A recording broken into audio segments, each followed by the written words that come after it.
술을 끊은 지 1000일입니다. 1000일 기념으로 이 영상을 만들었습니다. 고등학교 때부터 술을 마시기 시작했으니 약 26년간 술을 마셨네요. 야, 술 끊으면 사람들 다 떠난다. 인간관계 멀어져. 짧은 인생 재미없게 어떻게 사냐? 제가 술 끊은 지 1주 정도 되었을 때 주위 사람들이 저에게 하던 말들인데요. 전 부동산 컨설팅 사업, 인테리어 사업, 커피숍, 기간제 교사 등 여러가지 사업과 직장을 다니면서 사람들도 좋아했고요. 술도 좋아했어요. 인테리어 사업할 때는 낮술로 소주를 컵에 따라 마실 정도로 알코올 중독 증상까지 있었어요. 사업이 잘 되지 않아서 저와 함께 사업했던 동생도 떠나고 그 많던 사람들이 다 떠났을 때는 정말 알코올 중독의 끝판이었습니다. 지금도 가끔 손이 떨리는 증상이 남아 있습니다. 그때가 제 인생에서 가장 힘들었던 시절이었던 것 같습니다. 술로 친해진 사람은 술이 없으면 멀어집니다. 전 술 때문에 좋아하는 친구와도 멀어졌습니다.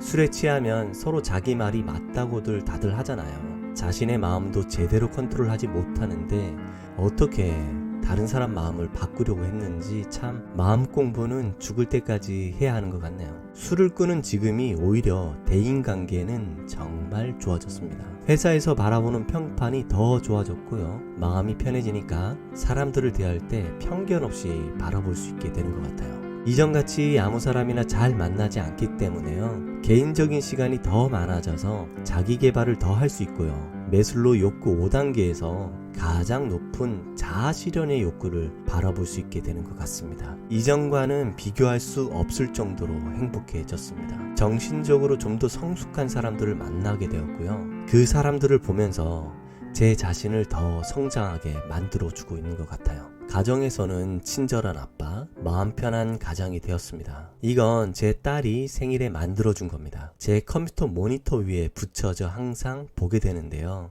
예전에는 조그만 일에도 짜증을 많이 냈었는데 마음을 컨트롤하게 되니 그것 또한 사라졌죠. 이런 것들이 술을 끊고 운동을 지속한 결과라고 생각됩니다. 마라톤 42.195km를 완주를 했고요. 지금도 마라톤을 즐기고 있습니다. 지금 바로 여러분도 결단을 해야 됩니다. 그래야 삶이 완전히 달라집니다. 지금 술을 마시면서 이 영상을 보시는 분들도 있을 거예요. 술을 마시려고 헬스도 하시고 달리기도 열심히 하시는 분들도 계실 거예요. 제가 다 해봤습니다. 저에게는 형이 있습니다. 형이 술을 엄청 좋아했는데요. 술만 마시면 사고도 너무 많이 쳐서 형수님과 부모님이 항상 걱정을 했었어요.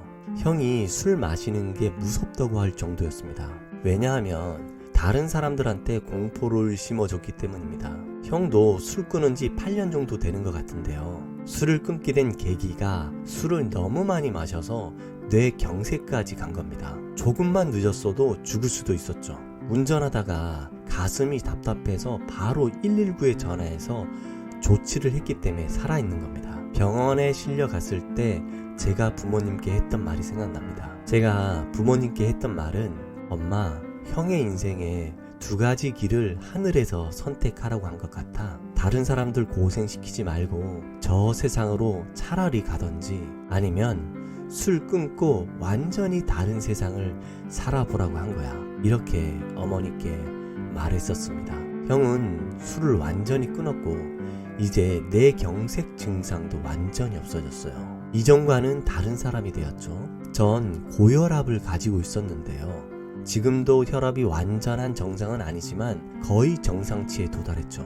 건강검진을 받으면 자동혈압계로 항상 150 정도 나와서 간호사들이 수동혈압계로 직접 다시 재서 137 정도 겨우 나왔습니다. 작년부터 혈압약 먹기 시작했는데요. 올해는 혈압약을 안 먹어도 될 정도로 혈압이 정상으로 돌아왔죠. 의사 선생님이 이제 혈압약 안 먹어도 된다고 하셨어요.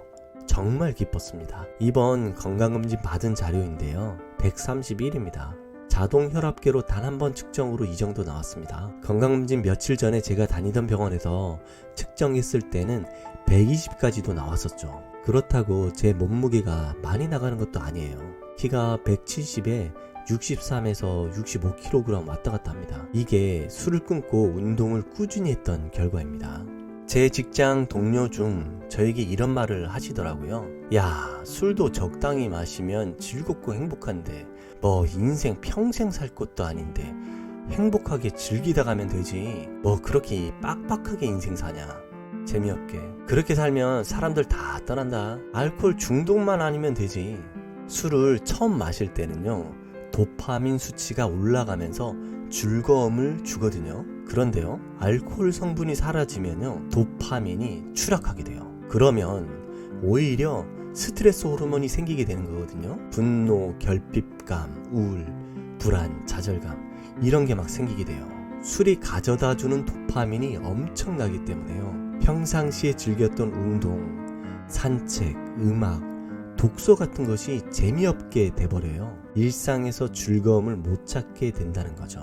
자연의 아름다운 맑은 공기, 귀뚜라미 소리, 아이들이 깔깔대며 웃는 소리, 빗소리, 작은 것이 가져다주는 행복을 묻어버리게 한다는 거죠. 술도 소량만 마시면 몸에 좋다고 하시잖아요. 그 소량 수준이 혹시 얼마인지 아시나요? 일주일로 따지면요, 소주 2잔에서 석 잔 정도 수준이에요. 맥주는 일주일에 500ml 정도 되고요. 만약에 오늘 딱 한 잔 마셨다면요, 이틀에서 3일은 쉬어줘야 한다고 합니다. 이 정도를 지키면서 마시는 게 정말 어렵다는 거죠.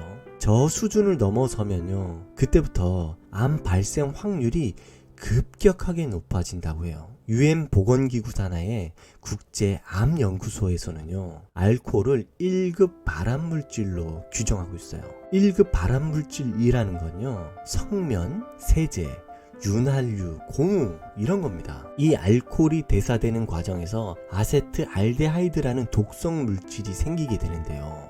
이 아세트알데하이드는요, 세포 속의 DNA를 손상시켜서 식도암, 두경부암, 유방암, 간암, 대장암 이런 암의 위험을 높인다고 합니다. 근데 이게요, 뇌로 들어가면요, 기억을 담당하는 해마를 위축시켜 버려서 치매를 유발하게 된다는 거고요. 혈관도 딱딱하게 만들어서 고혈압이나 당뇨 같은 성인병도 생기게 되는 거죠. 우리 한국인 유전형은 약 16% 정도가 아세트알데하이드를 잘 분해하지 못한다고 합니다. 자, 여러분, 모든 걸 다 가질 순 없죠. 어떤 건 포기해야 합니다. 오늘 영상을 끝까지 다 보시고 실천하신다면 절대 실패하지 않는 금주 비법을 가지고 가실 수 있을 겁니다. 지금부터 제가 어떻게 술을 끊었는지 말씀드릴게요. 딱 정말 중요한 3가지 방법만 말씀드리겠습니다. 첫 번째, 결단입니다. 내 자신에게 결단을 먼저 해야 합니다. 난 지금 이 순간 이후로 절대로 술을 마시지 않을 것이다. 그리고 난 후에 날 가장 믿고 있는 자식에게 선포를 해버립니다. 바로 지금입니다. 만약 자식이 없다면 가장 날 신뢰하는 사람에게 지금 당장 전화를 해서 선포를 해버립니다. 저는 딸에게 선포를 했습니다. 루다야, 아빠 지금 이 순간 이후로 절대 술 마시지 않을 거야. 약속한다. 아빠는 말하면 절대 지키잖아. 아빠 알지? 그리고 와이프에게 선포했습니다. 그때 표정은 우리 딸은 아빠를 믿었고 와이프는 반신반의했었습니다. 그리고 바로 카톡 프로필 사진도 금주 결단으로 만들어서 올려버렸습니다. 다음날 출근해서 만나는 친구와 직장 동료에게 술 끊었다고 말했습니다. 지금 카톡 프로필입니다. 금주한 지 1000일이 되었죠? 그리고 모임을 하나씩 정리해 나갔습니다. 이제 모임이 하나밖에 없습니다. 선포하고 약속한다는 게 정말 중요한데요. 인간은 의지가 정말 약한 존재입니다. 언제든 꺾여버리죠. 내 의지가 약하다는 걸 스스로 알기 때문에 그걸 지킬 수밖에 없는 상황으로 만들어야 된다는 거죠. 이렇게 해버리면 진짜 술을 끊을 수밖에 없어요. 마시려고 해도요, 이미 선포를 다 약속까지 다 해버렸잖아요. 눈치 보여서 못 마십니다. 두 번째, 내 마음 읽어보기. 제가 좀 예민한 편이라서 작은 것에도 스트레스를 많이 받았던 것 같아요. 저는 그 스트레스 해소를 술과 연관시켜 버렸던 거죠. 자, 아주 중요합니다. 내 마음을 잘 읽어야 한다는 말이 뭐냐면요, 피곤해서 스트레스를 받았다면 잠으로 욕구를 충족시켜버리면 됩니다. 배고파서 술이 땡긴다면 술이 아니라 배를 채워버리면 됩니다. 운동 후 목이 말랐는데 정작 자신은 맥주가 땡긴다고 착각하게 됩니다. 운동 후 맥주가 아니라 시원한 탄산 음료나 물을 마시면 됩니다. 이걸 잘 읽어야 합니다. 우리 뇌는 익숙한 패턴대로 생각하게 됩니다. 그래서 기존에 반복했던 습관대로 술을 마시고 싶다고 착각하게 만든다는 거죠. 더 중요한 건 술을 마시면 첫 잔은 도파민 수치를 급상승시켜 버린다는 거죠. 그래서 뇌에서는 자꾸 술과 연결시켜 버린다는 겁니다. 진정한 마음은 술이 아니라 본질적인 욕구, 즉 잠이나 물, 휴식 등을 원한다는 거죠. 뇌에서 술을 마시고 싶다는 신호가 옵니다. 그럼 천천히 내 마음 상태를 읽어봅니다. 아, 내가 배가 고팠구나. 그럼 술로 보상할 게 아니라요, 술 마실 돈으로요, 먹을 수 있는 아주 맛있는 음식으로 보상해주면 됩니다. 신기한 건 배를 채우다 보면 어느새 술 생각은 싹 없어져 버립니다. 저도 술 생각나면 냉장고 열어서 일단 배를 채워버렸습니다. 그러면 아예 생각 자체가 안 나요. 세 번째, 달리기입니다. 전 마라톤 완주를 한번 했었고요. 지금은 주 2회에서 3회 10km 정도만 달리고 있습니다. 달리기가 내 인지 기능에 엄청나게 긍정적인 효과가 있습니다. 제 경험담인데요. 42.195km를 완주를 하려고 하프도 몇 번 뛰고 시간 날 때마다 뛰었죠. 암튼 차 운전하고 가다가도 경치 좋은 곳 보이면 그냥 차 세우고 달렸습니다. 이렇게 달리다 보니까 기억력이요, 엄청 좋아지는 현상을 체험했어요. 생각이 또렷해지고 책 읽거나 상상한 것들이 잊어버리지 않는 겁니다. 참 신기했는데요. 이 달리기가 왜 술을 끊게 만드냐면요, 예방의학 리포트에 실린 내용에 따르면요, 달리기는 실행 기능을 높인다고 합니다. 그러니까 전략을 세워서 차근차근 실행할 수 있는 능력이 향상된다는 거죠. 또 있는데요, 인간신경과학 프론티어스 저널에 실린 보고에 따르면요, 전두골 네트워크라는 뇌 영역과 자제력이나 작업 기억을 담당하는 신경 영역 사이의 연결이 아주 촘촘해진다고 합니다. 즉 이게요, 자제력이 길러진다는 말입니다. 달리기를 하다 보면요, 엄청 힘듭니다. 그걸 참아서 꾸역꾸역 그냥 달리는 거거든요.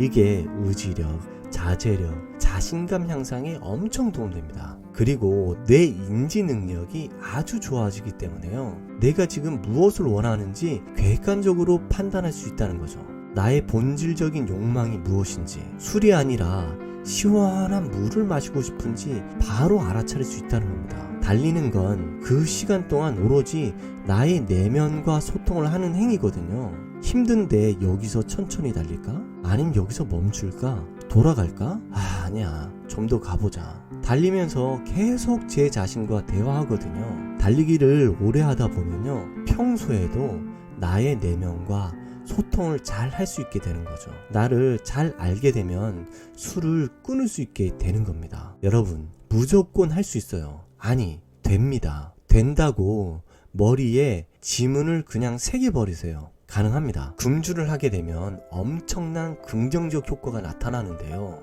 5가지만 딱 말씀드릴게요. 첫 번째, 사람들이 나를 좋아하게 됩니다. 두 번째, 고혈압, 당뇨 같은 성인병을 고쳐줍니다. 아주 건강해집니다. 세 번째, 불안, 우울감, 인지기능 저하 해소, 똑똑해집니다. 네 번째, 돈이 절약됩니다. 다섯 번째, 얼굴이 젊어집니다. 오늘 드린 이야기를 4가지로 요약해 드릴게요. 첫 번째, 술은 적정량을 넘어가면 백해무익하다는 거죠. 두 번째, 술을 마신다고 즐거움이 늘어나진 않아요. 세 번째, 술 끊는 3가지 방법은요, 결단, 내 마음 읽기, 달리기 등이 있어요. 네 번째, 금주의 긍정적 효과는 상상을 뛰어넘습니다. 자, 오늘 제 경험담을 바탕으로 금주의 효과에 대해서 말씀드렸는데요, 진심을 담아서 영상을 만들고 있습니다. 항상 건강하시고 행복하시길 진심으로 바라겠습니다. 감사합니다.